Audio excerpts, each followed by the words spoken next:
Wayne, as he liked to be called, got married. He moved to Chicago in February of 1975.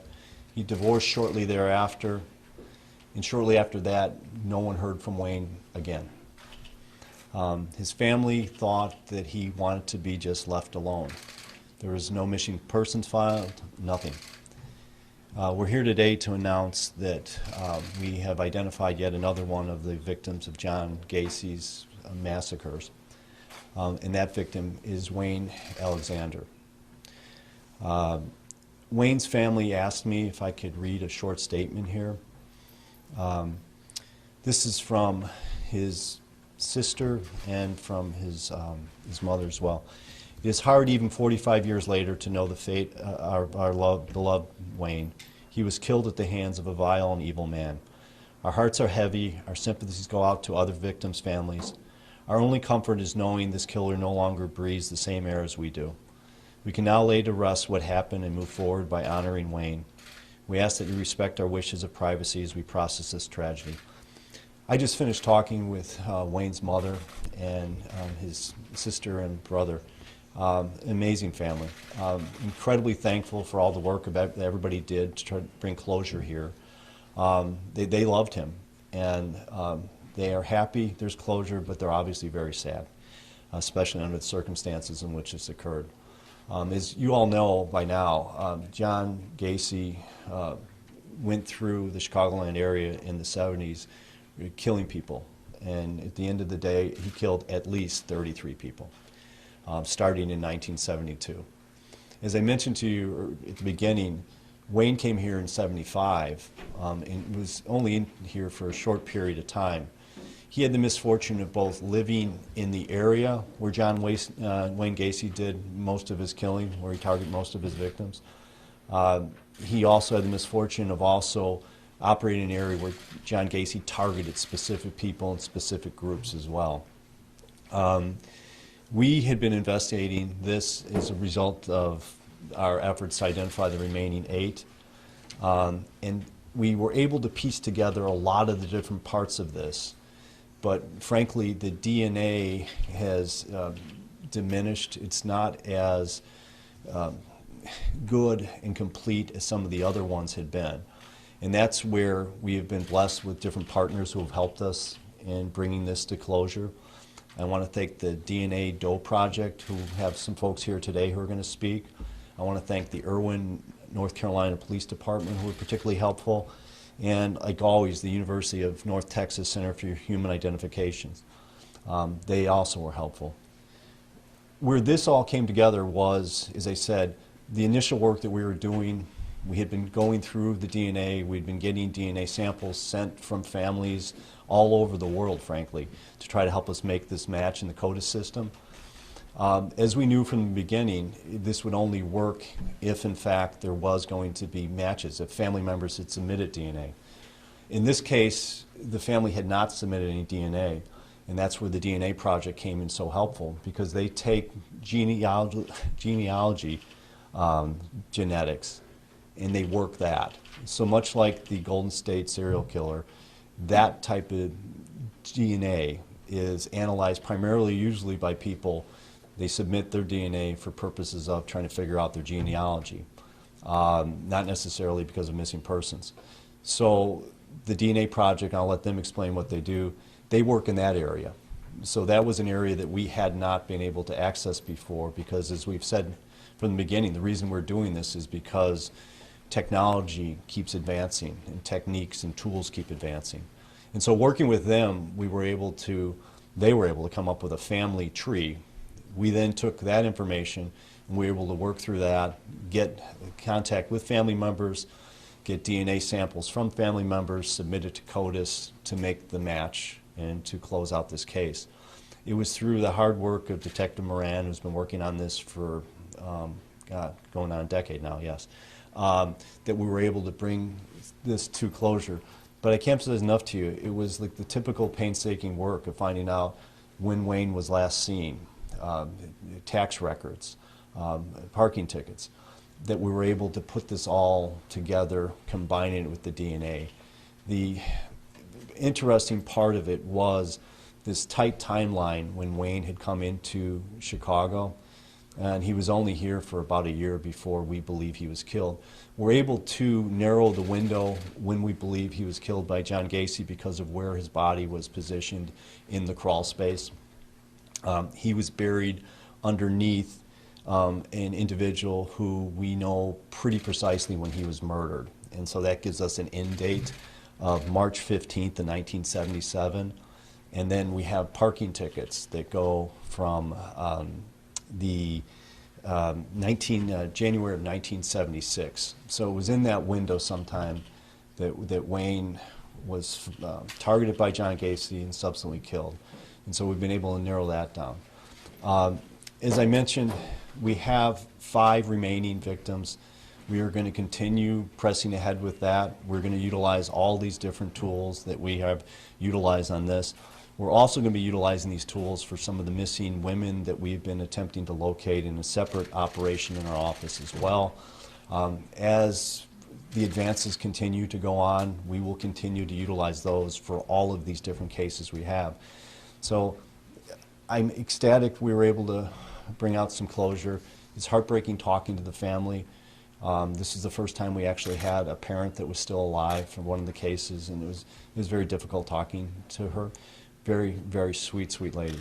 But I can't emphasize enough to you, every single one of the families that I've talked to in regards to this, the 3 other families, have said the same thing.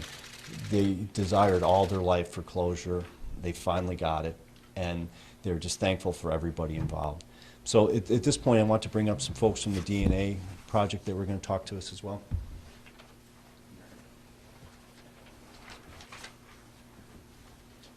Good afternoon. I'm Margaret Press. I'm the co-founder of the DNA Doe Project, which is a nonprofit, all-volunteer organization dedicated to returning names to victims using investigative genetic genealogy.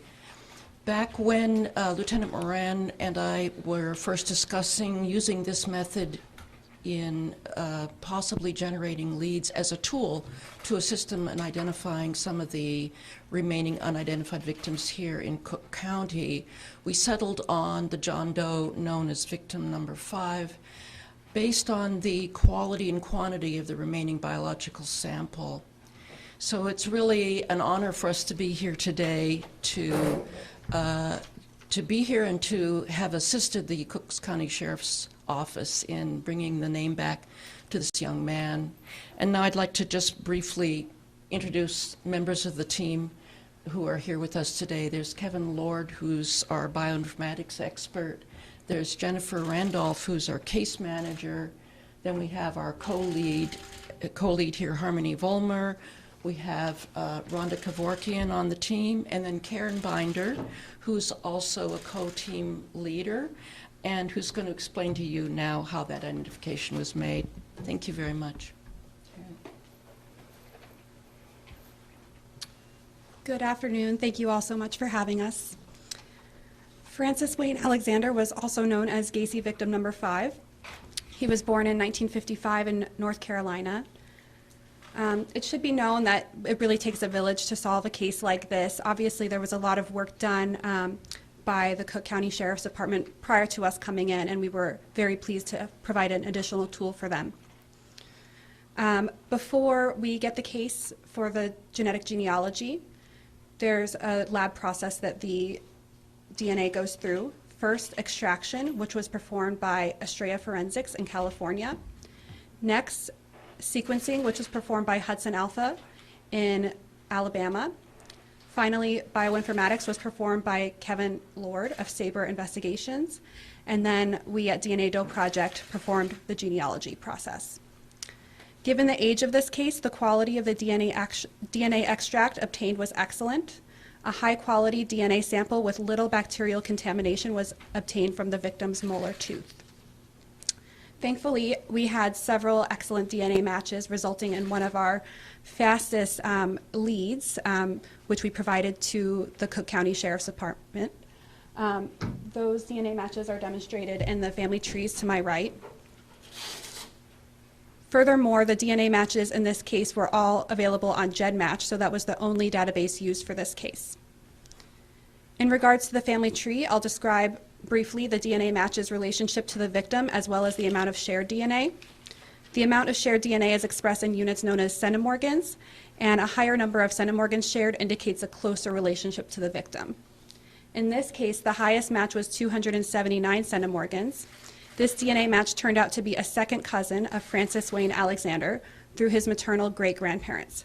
Additionally, on the maternal side, there was a fifth cousin sharing 43 centimorgans. Those are both on the maternal family tree on the left side of the poster. On the paternal side, there were two key matches used. The first was a third cousin once removed at 58.4 centimorgans, and the other was a fifth cousin once removed at 82 centimorgans. Thankfully, the family's research for this case had well-documented lineages, so the genetic genealogy process was fairly straightforward, resulting in a speedy identification of a candidate. That was then provided to Lieutenant Jason Moran, who then followed up to finish solving this case. We have many people to thank in this case, all of whom made this identification possible. First, Sheriff Thomas J. Dart and Lieutenant Jason Moran of the Cook County Sheriff's Department. Estrella Forensics, Hudson Alpha Discovery, and Kevin Lord of Sabre Investigations for lab and bioinformatics work. GEDmatch for the use of their database. The team members, in addition to myself, Kevin Lord, and Harmony Volmer, we have Rhonda Kevorkian, Jennifer Stone Randolph, Gina Rather, and Jennifer Leakis. And finally, our generous donors who supported our nonprofit organization and GEDmatch DNA testers who made this identification possible. On behalf of all of us at DNA Doe Project, we offer our deepest condolences to the family of Wayne Alexander. Thank you. And I can't emphasize enough to you the help of the DNA Doe Project. They're an amazing organization, does amazing work, mostly all volunteers who help connect the dots here. As we've told over and over again when people have asked us why are we doing this, there is no end of when we should have compassion in law enforcement. There should be no end. And we should continue until we can identify each and every missing person that we have, whether they're a victim of John Gacy or the victim of a complete stranger or someone they knew. And so people like this organization help us get there, because we can't do it without them. We can't do it with the work from Texas. It just won't happen. But this technology keeps advancing, and as we've said before, we're going to continue to use this. Because I can't emphasize enough to you, talking to these different families over these years, all been heartbreaking, but there's this sense of relief that you feel from talking to them, that they've been waiting their whole life to get this call, to have this resolved. And it means everything to them. And talking to his mom today, she was just so taken by the thoughtfulness, frankly, of all of Cook County, that back decades and decades and decades ago, her son, who she loved so much, was treated with such dignity. There was a full-blown funeral with processions and burial with headstones, and it meant everything to her. And so for all the people involved decades ago, our thanks goes out to you now, because you made a family feel much better than they otherwise would. So thank you. Jason's here as well. DNA folks, any questions you guys might want to have? So the well-documented lineage, meaning what, like family Bibles or what does that entail? Records were available. Come over. Hi. So well-documented lineage, what I mean by that is that records were readily available on the resources that we use, such as newspapers.com and other newspaper archives, Ancestry, and there were no surprises in the family tree as far as we could find. So that was another important thing that comes up from time to time in our cases. Could we ask Jason? Jason, could you kind of just take us through the timeline on this from when you first started with the DNA Doe folks? Can you walk us through that? Yeah, so the first step is a biological sample. So I had removed a molar and part of the jawbone and sent it off to the lab that I had been discussing with DNA Doe Project, because the profile for conventional DNA work and the profile for genetic genealogy are two different profiles. So it's not as if we could use the profile that we have in CODIS and just transfer it over to the to DNA Doe Project. So that round of testing went on. Then after that, it goes on to further testing as they had discussed, by some bioinformatics, then it gets uploaded, and then eventually they provided a candidate. And what was roughly the timing on that? About 8 months When did you submit the DNA? in 2020. Can you tell us a little bit about, what else have you learned about Mr. Alexander, his time in the Chicago area? Was he working somewhere? How long did he live here? Where was he living? Yeah, so he came to Chicago with his wife at the time. He was married in New York, moved to Chicago in February of 1975, immediately after being married. Moved to the north side of Chicago on Winona Street. His marriage did not last long. They were divorced shortly after. And he worked at various bars and clubs, not labor work, so that was not the association with Gacy. And then really there's no proof of life or no proof of death after early 1976. And that was sort of the key. And then we knew, as the sheriff had said, the end date would be March 15th, 1977, because the victim that was buried on top of him in Gacy's crawl space, that was when he was last seen alive. Yeah, one other thing too, I just want to reference, because Jason and I were talking about it. He lived blocks away from where Bill Bundy lived. So one of the other two we have previously identified was someone who resided mere blocks away. Numerous other victims were in the general area too. So by and large, he lived somewhat in the area where Gacy was targeting most of his victims. Have you come across these gentlemen before in your investigation? Has his name ever popped up before this time? No, not at all. So he was never reported missing by the family. So looking at old records, offline records, to see if there was a missing persons report, or to see if he was ran by police after Gacy's killing spree. None of that, arrests, none of that occurred. When we reopened the case, we were not contacted by anybody, any family or friends. So that's why the genetic genealogy was very important here, because we would not have known of him. What did the family believe may have happened to him? Was there any family lore, or did they ever wonder whether Gacy may have entered the picture? Well, I mean, there was never any thought that Gacy somehow was involved in the fact that Wayne was no longer around and no one had heard from him. There was a family that loved him, but he had made decisions in his life that led them to believe that he just wanted to be left alone. That they really, I mean, it's a very loving family. As I said, Jason went and met with them in North Carolina just a couple days ago.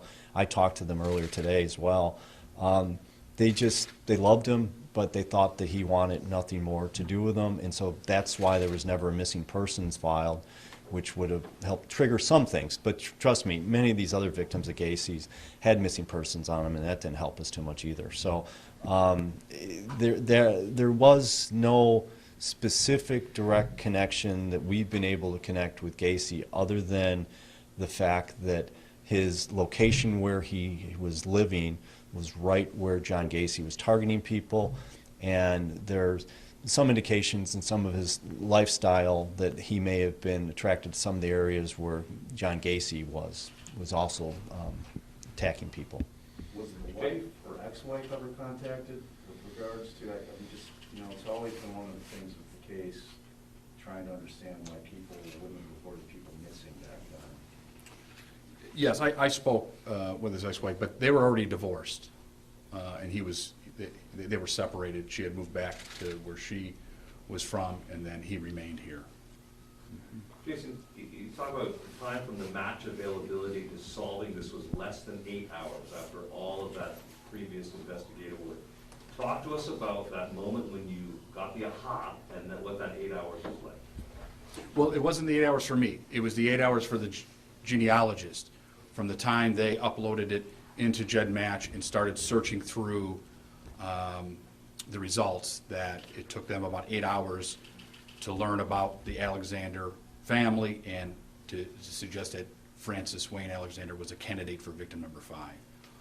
Then they go through a reporting process, and then they send it back to And us. and then, once they send it back to us, though, the one thing Jason has, once they send it back to us, then we have a whole process to go, because Jason and the folks in the DNA Dope Project can attest to much better than me. It's really almost like you're talking in completely different languages when you're talking from CODIS, which is what you need to actually legally close out a case and make that connection legally.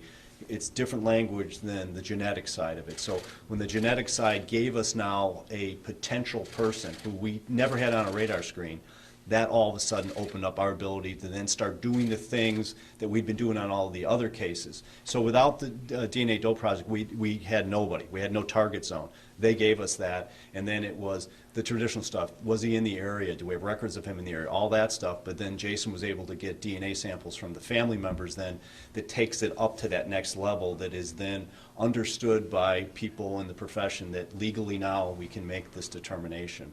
So when you get that.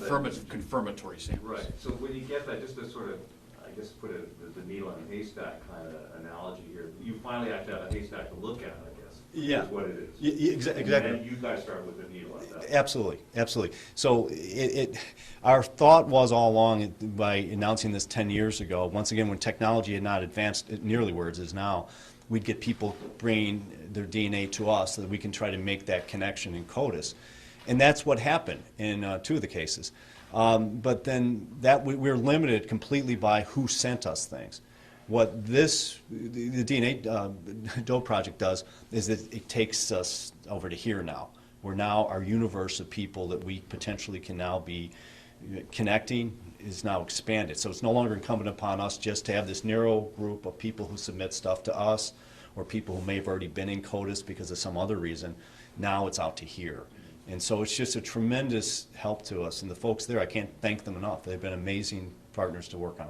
So beyond, obviously, the Gacy story, maybe Sheriff, if you can, what kind of hope does this give for other families who maybe have lost touch, maybe think that their relative doesn't want to talk to them, what have you? All those thousands and millions of missing persons cases out there, what's the hope? To be honest, that was the first thing that clicked in my head, because we've been working now for over a year on missing persons in Cook County, and particularly focusing on a lot of the women, the female cases as well. And where this could help us is for bodies in the morgue, frankly, that have been left unidentified. That allows us to now sort of work those in a different way too, with a much broader type of lens. So immediately we thought of that as an application that we're going to be applying this to as well. So then what do folks need to do if they may be on the other end of this, if they can help in terms of the investigative process? It's a very fine. Well, I mean, it frankly, it comes back to folks who have any belief whatsoever that they have a loved one that's missing, that may have died, to submit their DNA to us. Whether it has anything to do with Gacy or not, it may solve a case that's been sitting unclaimed and someone who was buried in our indigent burial ground. We now have that in a position now where we can exhume bodies rather quickly. We know all of where people are at and all those things. So we can start going through that. So we're not even limited by the recent cases in Cook County that are missing. We can go back much further, and we'd like to. And Jason put together a protocol quite a bit ago with the medical examiner for this very purpose. Once again, we didn't have any type of crystal ball that we knew that the DNA Dope Project was going to be there and be so wildly helpful. But we put it together where we now have the ability to find where bodies are buried, extract DNA, and begin to move on things that were seen as impossible before. Sheriff, could we ask Karen a question? Please. Karen, would you just, if you would, you said it was your first hit, and I think that's after everything cooked for 8 hours in the Jed Batch system. Your first hit was a second cousin through his maternal great-grandparents, is that correct? That's correct. Okay, but you rattled off some more. I mean, you basically triangulated to a bunch of relatives, correct? That's correct. Would you explain, with every one you get, does that hone you in even closer to the person? Yes, so what we really are looking for is what we call a union couple. A union couple brings together clusters of DNA matches. So I have 4 DNA matches demonstrated on the poster here. There were several more built out in the time that we were working on this case during that 8 hours. So what we're looking for is common ancestors between the DNA matches. When we find those common ancestors, then we know that the John Doe or Jane Doe that we're looking at is likely also descended from the same common ancestor. So in this case, we were able to find a few maternal matches in a cluster and a few paternal matches in a cluster. When their parents marry, when two descendants of those common ancestor couples marry one another, that's called a union couple. And it's very unlikely that anybody else besides the John or Jane Doe that we're looking at could be descended from that couple. So then is it a matter of once you get that level of specificity, is that when you go to the family and say, do you have somebody that's been missing for a long time? How does that work? So we at DNA Doe Project never have contact with the family. We always hand over our lead to the investigating agency, which is why our partnership with them is so important. What we do is we do a proof of life search. So we look at newspaper articles. Once we've identified a potential family or candidate, we're looking for all of their children, whether there's any proof of life on them after the time of death of the John or Jane Doe that we're working on. So had you done that in this case? You had already homed in on Francis Wayne Alexander? Yes. So we were looking for any children that could be of the target couple, which was Wayne's parents. We looked at all of their different children, and it seemed like Francis Wayne Alexander was the most likely candidate. We handed that information over to the Sheriff's Department, and then they followed up with the family.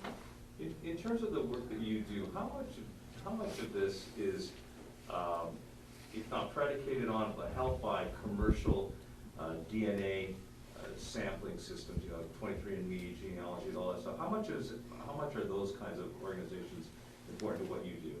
So they are important. They're an important factor. The databases that we use are GEDmatch and Family Tree DNA. Those are the only two databases that we can access for genetic genealogy in partnership with law enforcement. So we do not have any access to 23andMe or Ancestry, which are the more leading commercial databases. However, people that have tested with Ancestry DNA or 23andMe can download their DNA results and upload to this third-party GEDmatch, and that's where the majority of our DNA matches come from. So it's a smaller pool of DNA matches, right? It is a smaller pool, yes. So we were very fortunate in this case to be able to provide a lead so quickly because it is a smaller pool of testers in the database at GEDmatch and in Family Tree DNA, although Family Tree DNA is larger than GEDmatch. It is a smaller pool of candidates, and there are some underrepresented populations like recent immigrants and people of color. And so in those cases where the John or Jane Doe is from a population that's underrepresented, it's more difficult to identify the John or Jane Doe. So in terms of tracking down Mr. Alexander's last known address, was it as old-fashioned as digging up phone books from 1976? What were the quirks there? Well, a lot of that had to do with traffic tickets. Traffic tickets and Secretary of State records is one thing that was used to learn of an address. So for lack of a quarter. Yeah, right, exactly. Can you tell, what is the status of the other 5 unidentified victims' DNA? Have you submitted that all 5 of them, or are you kind of doing it piecemeal? It's being done piecemeal. What's the reason for that? Why not just do them all at once? Well, this is our first case using genetic genealogy, so we wanted to make sure that it was effective. Is this the thing you guys have been waiting for all along? They could, really unleash, all of these unidentified cases, not just through Gacy, but for everything going back to decades or other things? Well, that's the point. This is one of the newest investigative tools for investigations of missing and unidentified persons. We use, human identification is typically done to scientific standards like fingerprints, dental DNA. It's also done by circumstance, learning about the unidentified deceased, learning about the missing. So we've been using those. Those are the conventional methods. This is the new one, and we decided to use it, and it was successful. Now that you've had success with this, are you anticipating doing all 5 right away, or is that just too much of a burden for investigation? Well, we're going to start right away. With all 5? We're going to discuss it. We have to look and see how much DNA is available for each victim. There's there's some logistics involved. And Sorry, there's some other cases too that we have. Yeah, too, unfortunately, that- it's not the only case. Not just in regards to that, but with some of these missing people that we've been working on, particularly ones where we believe there may be a body that was unidentified at the morgue, subsequently probably buried in out at that one cemetery. Those are cases that are really high on the priority list as well. So the Gacy case has always been something we've been working, but I've got these other missing person cases. We have hundreds of other people in Cook County missing, and that doesn't mean this type of technology is going to help in all of those cases, but for ones where there's an unidentified body that was found, this could be really helpful. Tom, did the family indicate whether they may want to reclaim the body, bring it home? You know, the family has been, as you can imagine, shocked by this, and they wanted to specifically take some time to think that element of it through. But they definitely, when I was just talking to them now, they were planning on coming here soon, but they were, the Chicago weather was something that led them to think maybe spring might be better. And I thought that might be a good idea because they were going to drive from North Carolina here as well. So they're definitely coming in the next few months, but it'll probably be more like in the spring. And from at that point in time, there'll be more of a determination made whether or not they want to leave Wayne here where he was buried or take him back home. Once again, they were just really incredibly overwhelmed talking about how well this unidentified person who turns out to be their son was treated by the people in this county. They were just blown away. Jason brought photographs of like the procession and all the vehicles and all the rest of it, and they were just really taken back. Jason, you made the notification. Can you talk a little bit about telling them this news and what their reaction was? Yeah, I mean, I always said death notifications are one of the hardest parts of being a detective. You know, there's no good way to do it, and it doesn't matter if it's someone that died yesterday or if it's someone that died 45 years ago. It's very sensitive, and it was no less with this family. They had 5 generations in one room.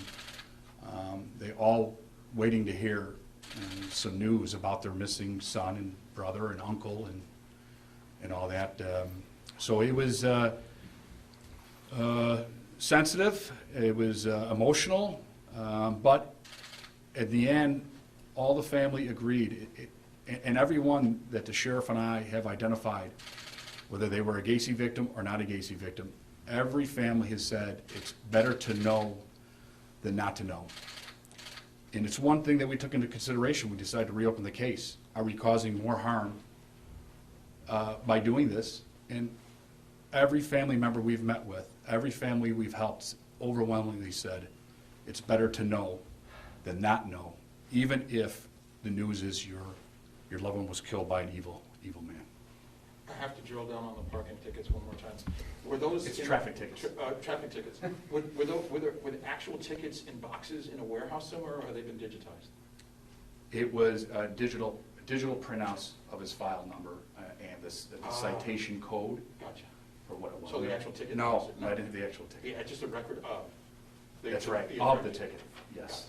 But just to tie into where you're going, when Jason got this thing, once again, thanks to the DNA folks here, got to the point where we were getting close, we had to go back to the warehouse with the boxes and pull all the stuff out again and go through it because, as in so many of these other cases, I cannot tell you how many times something that was never really completely identified as what it was and what relevance it had, but was found in his house, if it had any relevance, how many times that turned out to be like wildly relevant. It was like, well, my God, that was his wallet. So Jason was back at the warehouse again too, pulling through all that stuff because we were sort of hoping that maybe there had been something there. We didn't find that though, but we have in some of the other ones on things that we never thought were going to be connected. Great, thank you, Andre. Thank you. Good job, bro.